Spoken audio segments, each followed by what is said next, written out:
সেই যে বৌমারে নিয়ে গেলি, কইলি 7 দিন পর পর আমার সাথে এসে দেখা করবি, আর তো আইলি নে। এই 6 মাস লেগে গেল আমার সাথে দেখা করতে। দেখো আব্বা, আমার কাছে এইসব কথা শোনার টাইম নাই। আমি আইছি হলো আমার এসএসসি সার্টিফিকেটটা নেওয়ার জন্য, ওইটা নিয়ে আসো। ও, তুই সার্টিফিকেট নিতে আইসা? আমার জন্য আসোস নাই?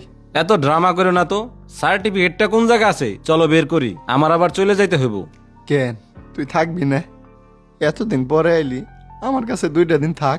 আমি কি এইখানে থাকার জন্য আসছি নাকি? শহরে আমার কত কাজ। বাজান, তুই না কইছিলি আমার নিয়ে যাবি। আমার একা এই বাড়ি থাকতে আর ভাল লাগতেছে না। তুই তো সাথে করে আমার নিয়ে চল।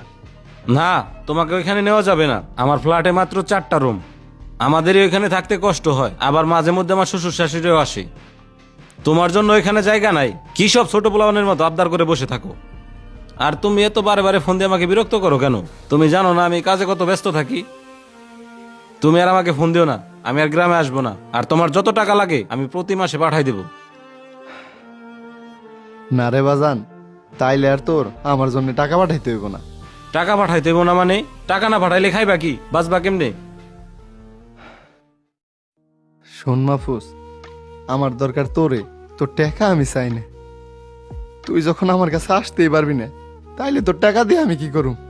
টাকা লাগবো না মানে? তাইলে কি তুমি ভিক্ষে করে খাবা নাকি? আর মানুষের দ্বারা দ্বারা কয়ে বেড়াবে যে আমার ছেলে আমার দেখে না। না রে বাজান, আমি বিক্রি করে খামু না। আমি কোনো একটা কাম করেই খামু। আর আমি এমন কিছু করুম না যেটা তোর সম্মান হানি হয়। আচ্ছা চলো, আমার সার্টিফিকেটটা বের করে দিবা। আমি আমার ছেলেরে কথা দিছিলাম যে আমার জন্য ওর কোনো দুর্নাম হইব না। এই জন্য আমি গোপনে আলু কিনে বাড়ি চিপস বানায় দূরের বাজারে বাজারে যায় বিক্রি করি। আমি ওরে ছোট দিকে বড় করছি, ওর জন্য আমি অনেক কষ্ট করছি। এখন এই কষ্ট আমার কাছে আর কোনো কষ্ট মনে হয় না। আমি আল্লাহর কাছে দোয়া করি ও যেন সবসময় ভালো থাকে। ওর যে একটা সন্তান আছে, ও যেন ওরে দেখে। এই বৃদ্ধ বয়সে সন্তানের রাইখে দূরে থাকার যে কি কষ্ট, এটা ও না বুঝুক, আমি বুঝি। ও আমার আর কোনো খোঁজ খবর নেয় নাই, কিন্তু ওর জন্য আমি এখনো অপেক্ষায় থাকি। হয়তো বাবা কোনো একদিন আমার কাছে ফিরে আসবো।